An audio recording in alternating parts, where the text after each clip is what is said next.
Good day. My second FOMC committee meeting as chairman has come quickly. It's probably too early to call it a streak, but our discussions again were collegial and constructive. I'm truly lucky to work with colleagues so capable and mission-focused, and so determined, like I am, to sharpen the performance of the Federal Reserve. Today, as you know, our committee decided to vote by a 9-3 vote to maintain the target range for the federal funds rate at 3.5% to 3.75%. The committee is continuing its policy of making ample reserves in the banking system. The economy is showing impressive resilience. Even with recent shocks, the trends are positive and reveal solid growth. Job gains have kept pace with the workforce, and the unemployment rate has changed little. Inflation remains elevated relative to the committee's 2% goal. The committee remains resolute. You've heard this before, but we will deliver price stability. As before, the policy statement conveys just the facts. It's steering clear of forecasting, a choice we consider especially prudent at these uncertain times. Uncertainty, however, does not mean a lack of clarity. For some households, businesses, and market professionals, 5 years of high inflation have left a mistaken impression that's hard to shake, that the Fed's implicit inflation target was somehow above 2%. Let me reiterate, there is no soft inflation target. There is no soft implicit target, not on this committee's watch. There's only a target, and it's 2%. Not one of my FOMC colleagues is under any illusion. We have begun a new chapter, and we understand that the 5+ years of inflation above target cannot be cured in 9 weeks, or by a single month of modest price decreases.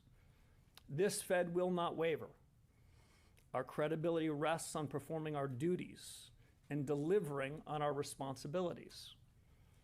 Americans are right to expect that because our nation's prosperity depends on it.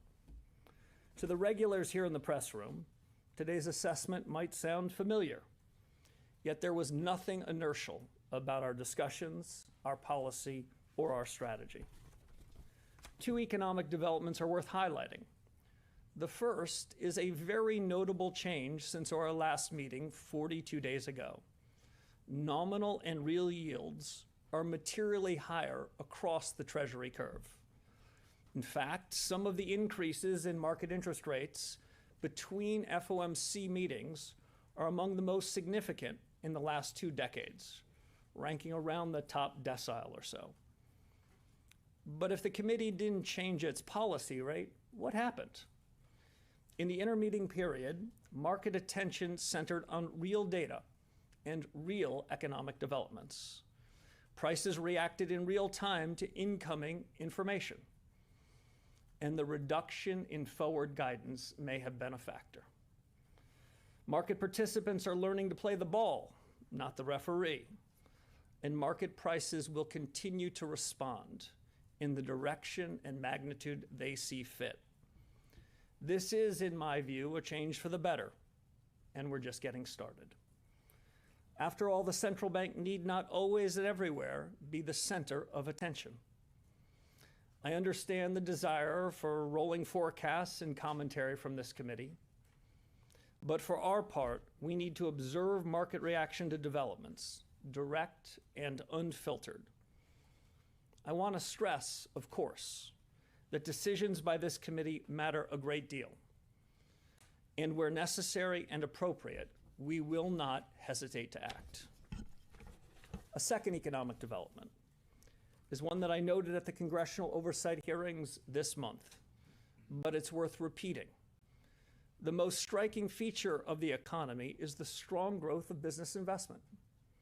The surge in high-tech CapEx has been remarkable, but that does not necessarily make the Fed's role any easier. In the AI-related category of high-tech equipment and software, the most recent data shows 4-quarter growth rates of nearly 20%. This is helping to sustain the healthy momentum of manufacturing output. More generally, CapEx is preparing the ground for future growth. Nonetheless, the precise timing and magnitude of effects on the supply side remain hard to predict. FOMC meetings produce policy decisions, but just as important is candid discussion of the big things that matter most. That too is a priority in this new chapter at the Fed. In our meeting, vigorous discussion centered on 4 questions, which I will enumerate. First, we talked a lot about the implications of the past 5 years of high inflation on the current policy conjuncture. To echo an old phrase, has the past really passed? Second, my colleagues and I considered the economic shocks of recent years, strained supply chains arising from the pandemic, military conflicts, energy supply disruptions, substantial increases in tariff rates, and yes, the surge in AI-related investment. These differ in their sources. Do they also differ in their effects on output and employment? Third, we took up the related question of price increases arising from shocks. The business CapEx boom, for example, is driving up prices of memory and logic chips and associated AI infrastructure. Do these changes indicate a broader inflationary dynamic, or do we just focus on them because they are under the bright streetlight? Finally, we discuss monetary policy tools and strategies for achieving stable prices. If, as the Fed has long held, interest rate policy should be its primary monetary policy instrument, how much accommodation are we getting from the balance sheet? In all of this, our work is advancing at the Fed. We're asking the right questions. And in this consequential time, we know how very much depends on getting the right answers. Of course, you've all arrived with questions of your own, so let's turn to them now. Let's start with Steve. Thank you for taking our questions, Mr. Chairman. Sure. You've had a couple months now, or 9 weeks, or whatever number it is, to see the markets behave in the absence of forward guidance. I'm wondering if you could tell me, what message are you getting from the markets as to where policy ought to be right now? Yeah, so I think officially it's 8 weeks and 4 days, but I'm not counting. The message from markets is the message from markets. What I've really been trying to do, Steve, as I think you appreciate, your colleagues appreciate, is getting an unfiltered message from markets, getting a direct message. Letting buyers and sellers meet at prices for treasuries, for the foreign exchange value of the dollar, and then trying to judge for ourselves, what does that mean about our remit? How are we doing on inflation? How are we doing on employment? We're trying not to interfere with that market signal. That's part of the reason why we've been somewhat spare in our words, why we pulled back from forward guidance. So they're reacting to events, I would say, much more directly over the 42 days since we last met. This is a good thing. As I mentioned in the prepared remarks, we've seen a material tightening, not just in nominal rates, but in real rates too. And we're observing it. We're trying to stay out of that because, many of you might be interested in our reaction function. We're interested in the reaction of financial markets. I get that, Mr. Chairman, and I guess the follow-up question is, if the markets are talking to you, what do you hear them saying? And if it's real rates are higher, it would suggest that that's where the funds rate ought to go. Yeah, so... Sorry. I'm sorry, it's your question. So interpreting markets is an imperfect business. We central bankers, like market pros, can think these things are overdetermined, but let me offer some speculation. First, as we said in the FOMC statement that you got at 2 o'clock, the economy output is solid. CapEx and productivity are strong. Labor markets solid, steady. The bond market, the treasury market, it seems to be saying that as well. If I were to try to break down, disaggregate the treasury market signals, I wouldn't be able to do it perfectly. But the bond market's saying many of those same things, and that's why we're seeing a tightening both in nominals and in reals. Even while at some level we haven't done much in 42 days, the markets have done quite a bit.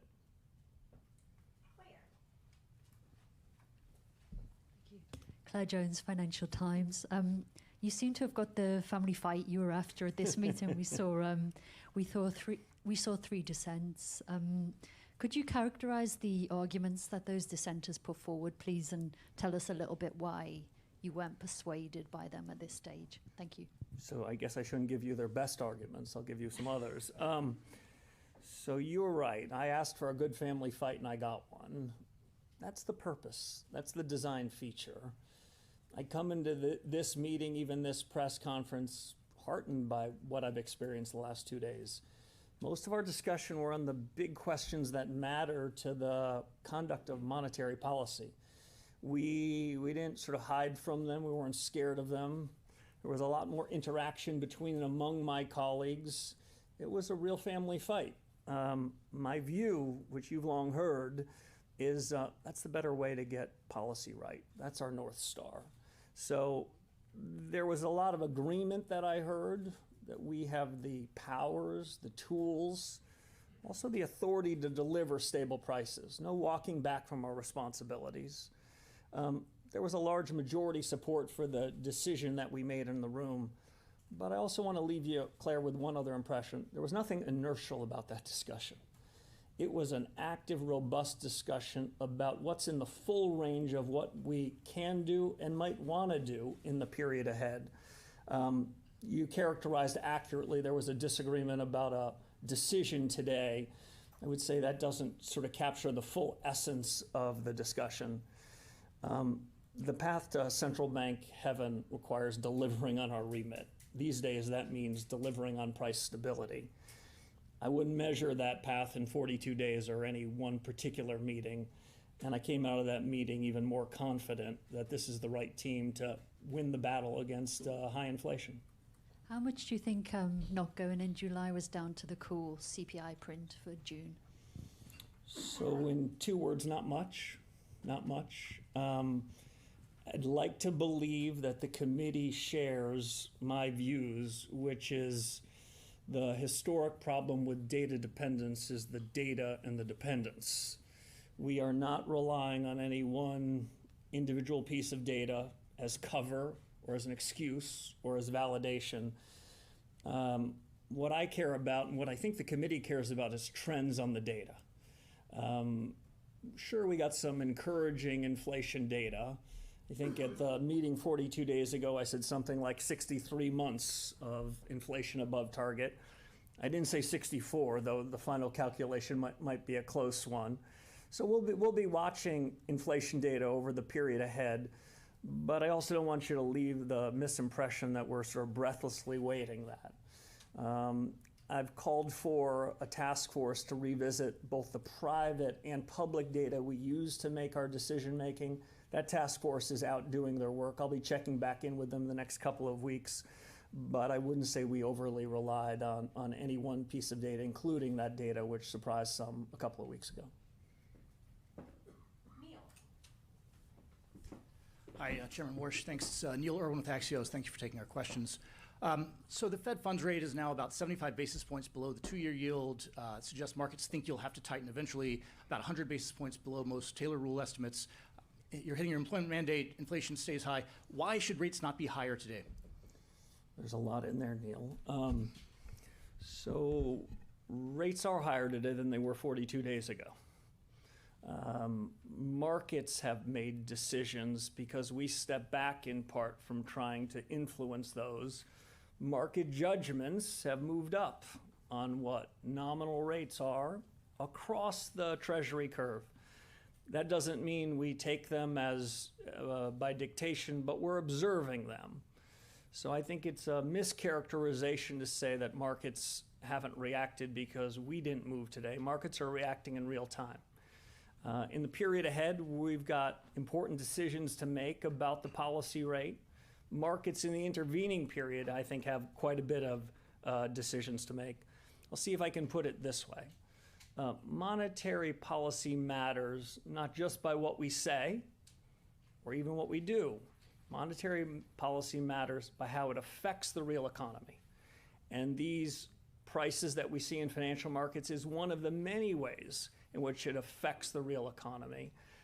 We'll be continuing to watch that market information, see how it responds to incoming events, and that can help inform our decision making when we meet in 7 or 8 weeks. How would you characterize in the family fight the last couple of days of you and the other 8 members who wanted to hold? Was that a strong conviction or was that a hair trigger close call on holding versus tightening? Well, I think the vote was 9-3. The broader discussion to my ear over the course of the last days showed a lot of agreement on the hard questions. The 4 questions I raised at the outset about what's really happening in the economy with the shocks and absent the shocks. What are our tools and our capabilities?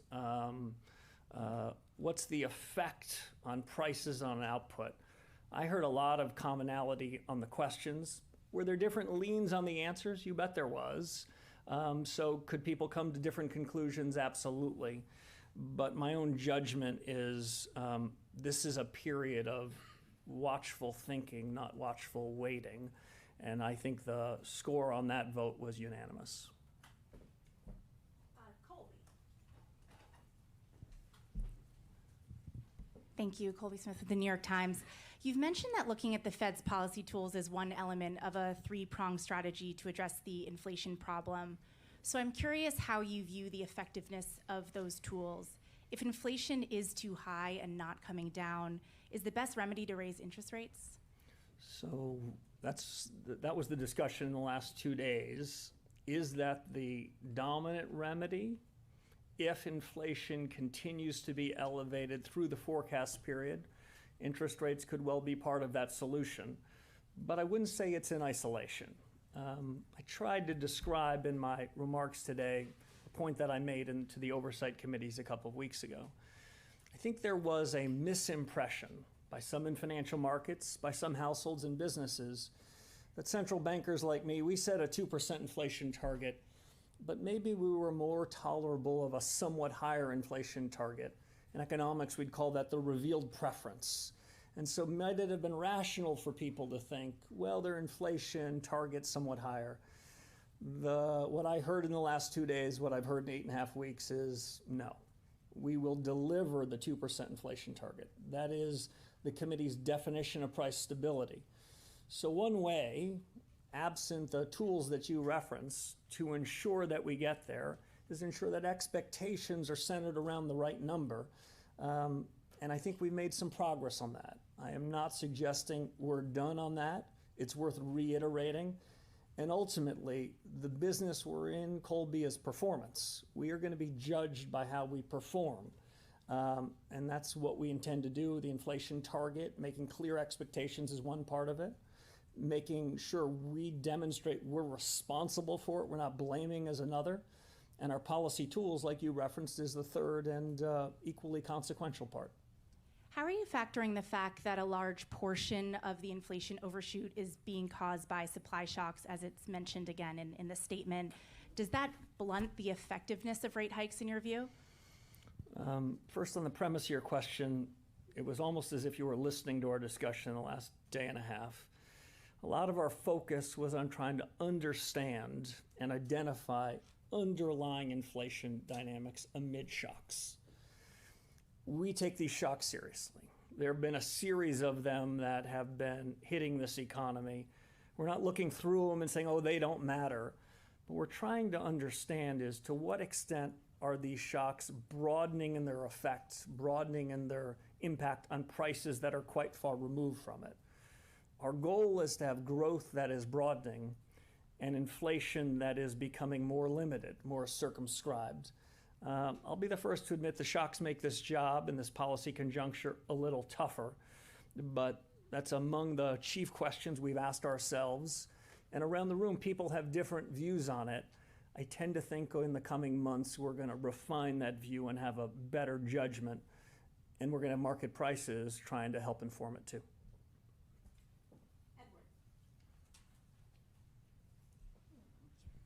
Thank you, Mr. Chairman. Edward Lawrence from Fox Business. I guess I want to drill down maybe a little bit. What specifically, in your mind, would be the argument then for a pause today? So I wouldn't characterize what we did as anything like a pause.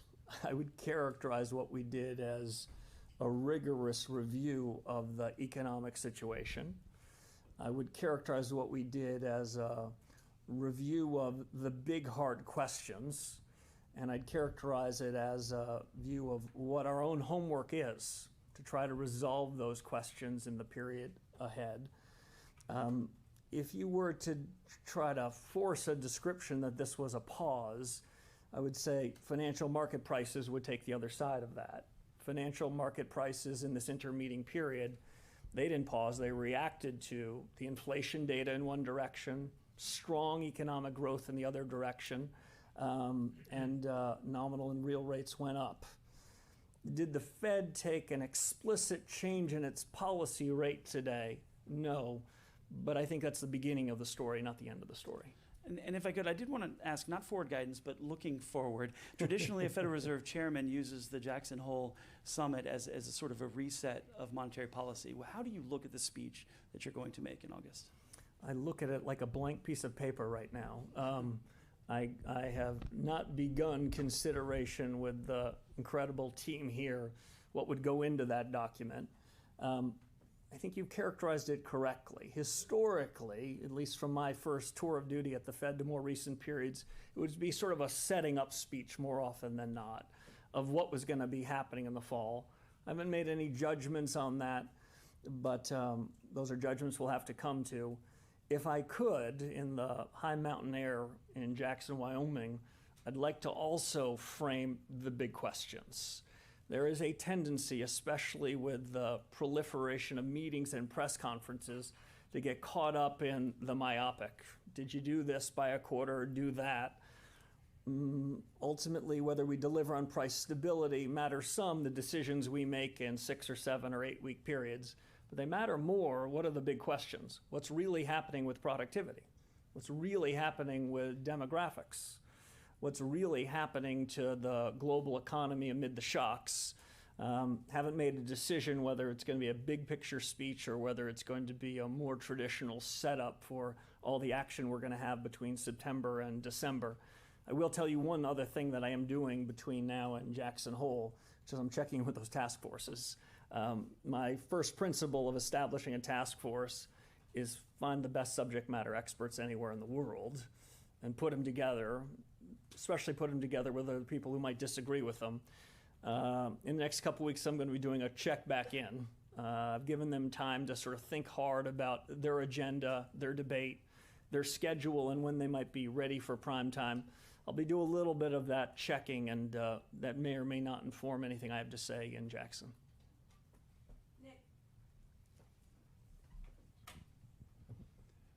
Nick Timmeros of the Wall Street Journal.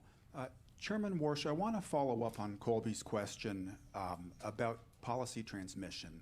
You've said there's no cruel choice between stable prices and full employment.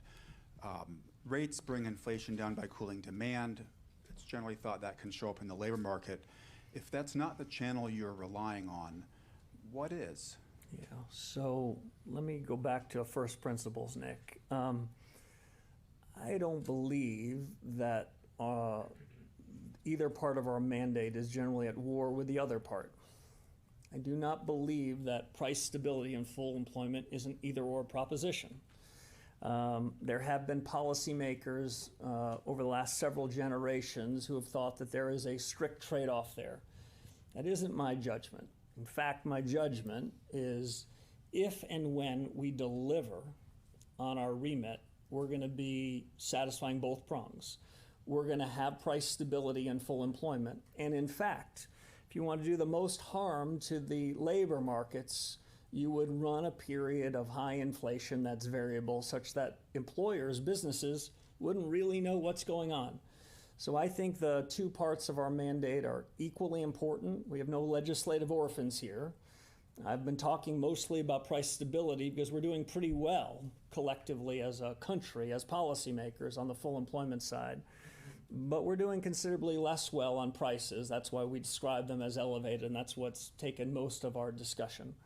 In terms of transmission mechanisms of monetary policy, I think different tools work through different transmission mechanisms. The interest rates work through lending channels and credit channels, maybe confidence channels and foreign exchange. The balance sheet probably works through some other channels like signaling and portfolio balance.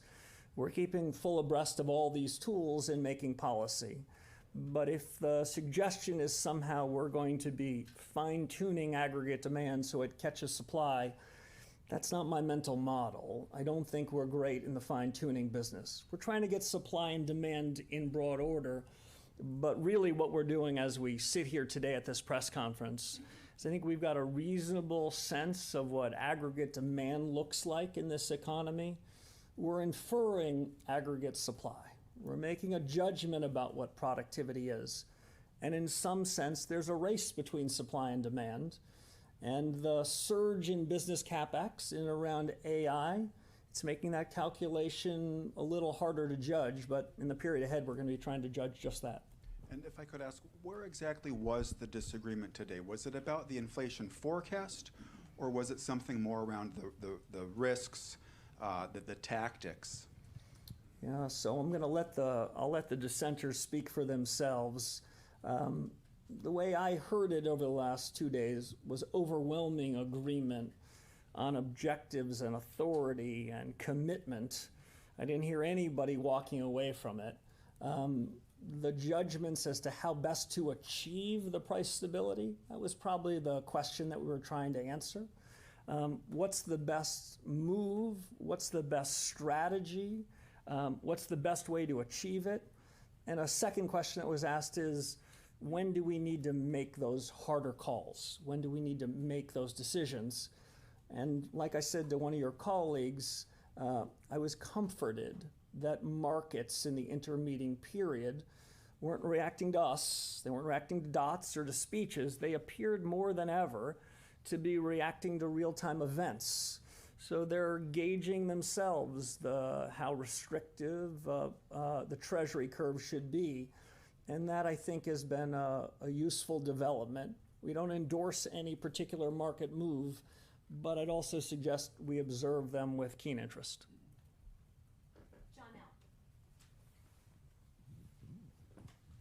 Janelle Marte with Bloomberg. Following up on that, there was more uncertainty in the markets about what the Fed would do at this meeting.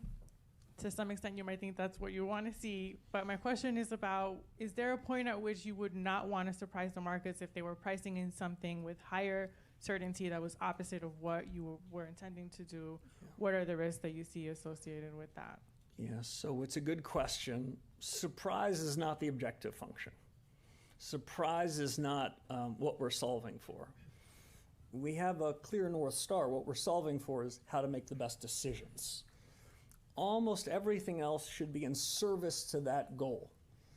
By not spoon-feeding markets, by not previewing our decisions, by not sort of giving nudges and leans, my colleagues and I have found in the intermeeting period, what we're getting is the views from a very accomplished economist. That's the internals of financial markets. Instead of just repeating or echoing what we were saying back to us, they're giving us somewhat, not perfect, their own judgment. Surprises are not the objective, but at the same time, I would say we didn't come into this meeting feeling constrained by the full range of alternatives we had in front of us. So some of your peers have continued to discuss how they think about policy decisions, and if you don't offer your reaction function or your way of thinking about it, how concerned are you that you're ceding control of the narrative? So not very concerned. That's a short answer to the question. When some people that follow the Fed say, well, we don't want your forecast. We don't want your dot. We just want your reaction function. Part of me hears what we really want is your forecast. And what we really want is your dot. In terms of reaction function, let me sort of disabuse people of a question that may or may not be real and be out there. Any central banker, especially a central banker where the labor markets are more or less at equilibrium. Any central banker, when he or she sees underlying inflation moving higher, he or she is more inclined to tighten policy. Again, when you've achieved the other side of your mandate and you see underlying inflation falling, he's more inclined to loosen policy. That's my reaction function, and I don't suspect it will cause people to not continue to pry for more, because the truth is, for a very long time in a lot of countries, coming out of the 2008 crisis, where in crisis mode, we were purposefully providing a lot of information, trying to provide a lot of assurance, trying to tell people exactly what we're going to do, offering forward guidance with clarity as if we're tying our own hands behind our back. Well, in crisis mode, that strikes me as a very prudent policy. But in more benign conditions, it strikes me as worth revisiting. But markets and market participants and reporters have learned to devour all of that information, so I take seriously that the pullback of forward guidance requires some transition. Reform isn't easy, but our general judgment is going to help us make better decisions, and in so doing, satisfy our remit. Paul Weissman. Thank you. It's coming. There's a mic coming. Thank you. When you talk about the 2% inflation target, what measure are you relying on? Yeah, so I'll give two answers. First, let me give the proper standard answer. The Federal Reserve every January outlines a statement of purposes and strategy. And in that strategy document, which I believe was dated January of this year, it describes a measure of PCE inflation as the objective function there. I have enough of my own, so that's our number, we're sticking with it. Who knows come after next January what we might say about strategy. I suspect the task forces might have something to add. But I'll say this, some version of the Lucas critique, some version of Goodhart's law in economics should remind us that when we talk about measures of inflation or something else, and we describe those measures as being consistent with our objectives, we might make them such that they're not very good measures or very good objectives. Broadly, if you said to me standing in front of you, I abide fully by the strategy document, we're going to deliver 2% inflation and not a whisper more, but to achieve that, I'm looking at a broader set of inflation data than PCE. So without sort of fully revealing my cards, I'm trying to understand, like my colleagues, what's the underlying generalized change in prices that are happening in the economy. It is not a perfect science. I might have said 42 days ago, I've got a task force for that. But we have a data project that's trying to look and see whether we can't separate the noise from the signal. And so if you would hear a message from me, yes, I care about what the PCE prints are. I care about what the contributions are from CPI and everything else. But my lens is broader than that, even though the remit is quite narrow. Mike McKee. Michael McKee from Bloomberg Radio and Television. I'm struggling a little bit with some of what you've said today, and maybe you can help clarify this. You've said over and over again that your job is to bring down prices, to get prices stable, to hit your target, and that you will hit your target. The market says you're not there yet because they've raised rates, but all you've talked about today is talking about it. And it's not like members of the committee weren't there before you talking about it. So I guess what the American people might be asking is, what are you waiting for? Yeah. So, believe it or not, this press conference is not all I've done today. We have spent an inordinate amount of time in the last 2 days, 2 weeks, looking at our monetary policy strategy, evaluating our tools, thinking hard about the sources of data that we have at our disposal and we wish we had. We've also thought hard about the period ahead. What among these questions will be answered with more clarity, certainly not certainty? So the decision we'd made today, the discussion we had in that room, was the farthest thing from inertia I can imagine. As a point estimate at this very moment, in a choice between two alternatives, you heard the results of it, but I would tell you that this discussion was far more robust, and our thinking about how best to achieve that target is advanced.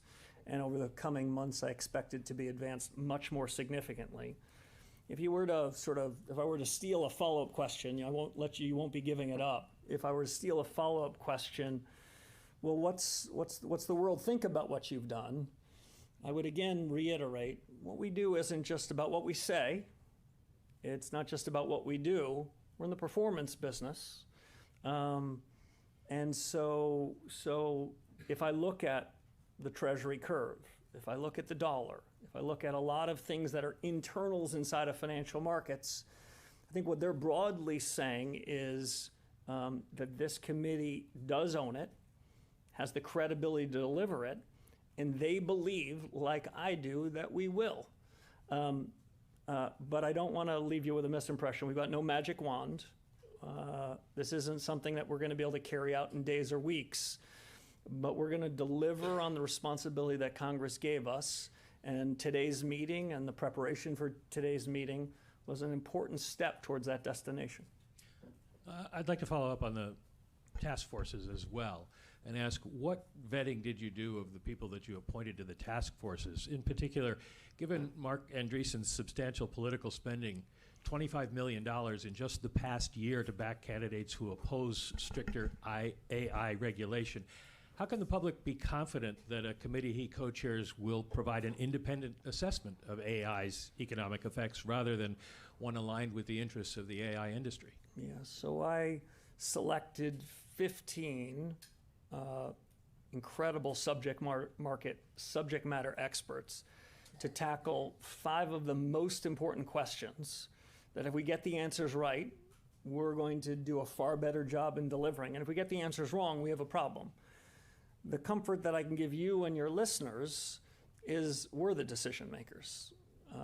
The chairman of the board of the Federal Reserve and the members of the board and the FOMC, we will be the consumers of the outputs from 5 different committees. The judgments we're making will be informed by, but not at all determined by, these outside groups. My theory of the case in establishing the task forces were to pick people with extraordinary talent, depth of expertise, and a divergence of views inside every committee, so they too can have a family fight. This is not outsourcing to people that aren't known and haven't been vetted. This is seeing whether new ideas can catalyze a broader, better, more informed discussion inside the room. And I'm very confident that we're going to be able to do that. I am impressed by the credentials of these 15 people. And full disclosure, I've known almost all of them for a very long time.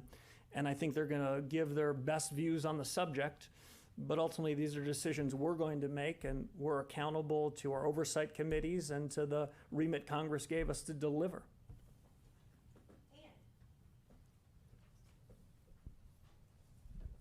Hi, Ann Saphir with Reuters. Nice to see you again.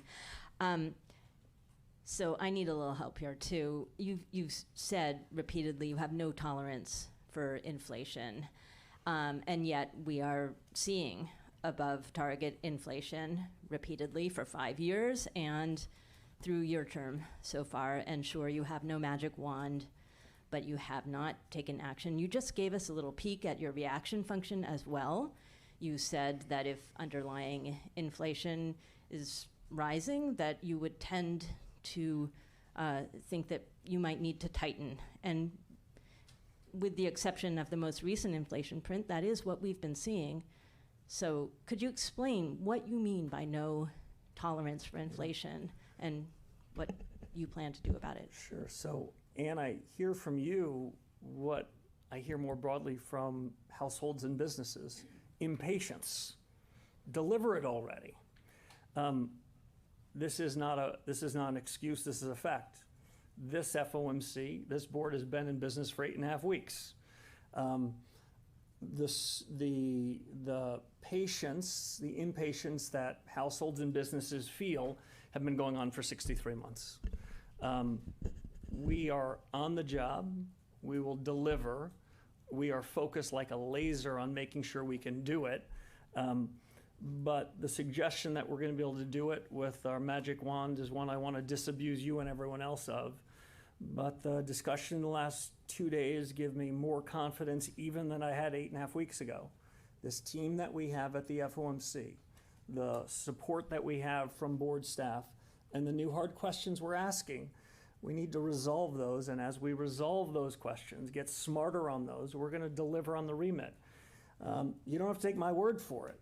If you look broadly at market prices, they are certainly not saying all clear, but they are working in concert to keep us on our toes, and they have tightened financial conditions in this intra-meeting period, and that has given us, that has provided us some comfort that we've got the ability and capability to deliver.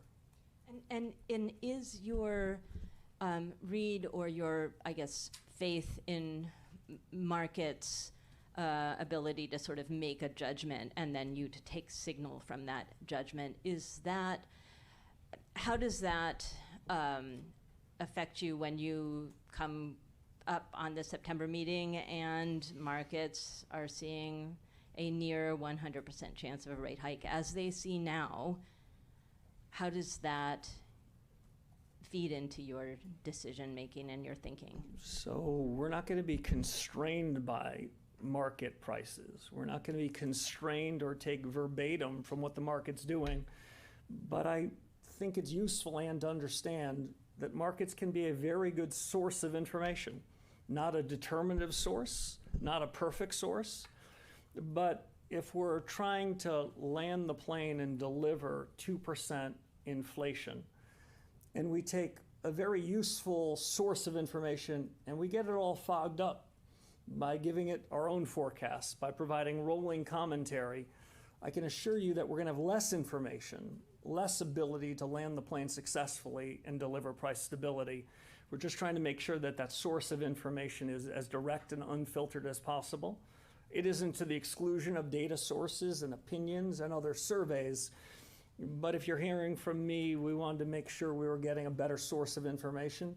I think in a relatively short time we are. We'll go to Brian Chung for the last question. Hi, Chairman Warsh. Brian Chung with NBC News. So you said you'd be open to having press conferences when there's news to make. So today, no change to rates, no forward guidance. For the average household, I guess, what was the news today? So apparently it was news that I had a press conference. Let me just see if I can offer some clarity on that. Between now and year end, my predecessors and the Federal Reserve committed to press conferences this year. I'm committing to press conferences this year. That might be news to the people in this room and of no particular interest to your viewers and your readers back at home. What I can offer as assurance is that the Fed's on the case, that this Fed chairman feels better about this board and this committee's ability to deliver than I did when I showed up here on the first day, and I showed up pretty confident. I've been heartened by the reception that I received. No doubt in some of your commentaries today, you'll talk about a divided Federal Reserve. Well, that's not the feeling I felt the last couple of days and the couple of days before it. What I felt was a group of professionals, all with different perspectives, different views, different judgments, but eager to roll up their sleeves and have a family fight, and eager to reform the way in which the Fed does policy, a keenness and open-mindedness and curiosity about that, so we have a far better chance to deliver on the remit that Congress gave us. And so I want to leave you with the optimism of a new central banker that we're committed as ever to deliver and to offer an assurance we will. Thank you all very much.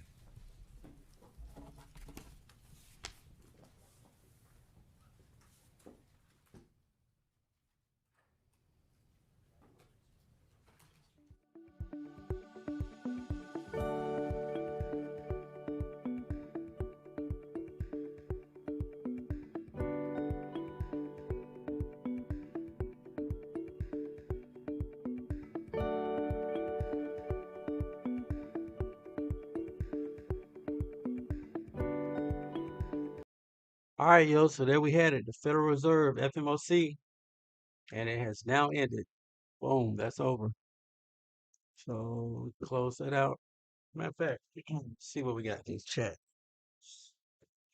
Um, what's the news? Blah blah blah. Buy gold. That's crazy, dude. Avoiding it. Compromise. I didn't really even get to listen to it. I'm gonna have to listen to it and play it back. But we did get a move up.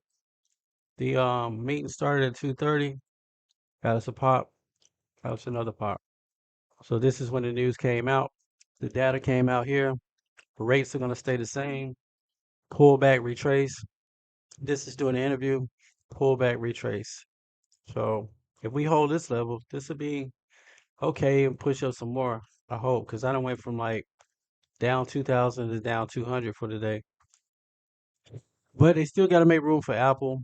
And this is 61.8 right here on that fib right there. Um, so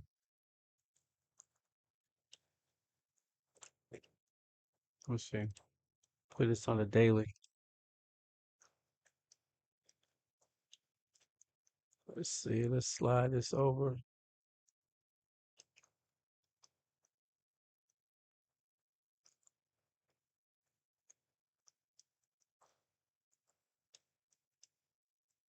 Yeah. So we're still sitting at the 50% mark between 50 and 61.8. So we could bounce and stay here for a while. I hope we get a push up, man, but it looks like we're giving it back already. So some money could have been made if you've been trading, but obviously I'm not, still holding, and we're falling back off. All right, we got 1 hour to go. Power hour, maybe we get a bounce, but then we got earnings coming up after this. Let's see.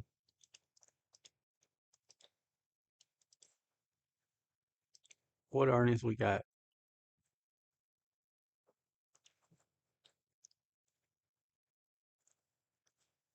We have Microsoft and Meta. I got a feeling it's gonna drag the market down even fucking further. Just watch and see. Watch and freaking see. Anyway, stock's 5150. We're already falling off. Look at that. Falling off the cliff. Back to this lower bound. Still holding on my 3 contracts, swing trade, and that was the FMOC. So let's go. Stocks are crazy.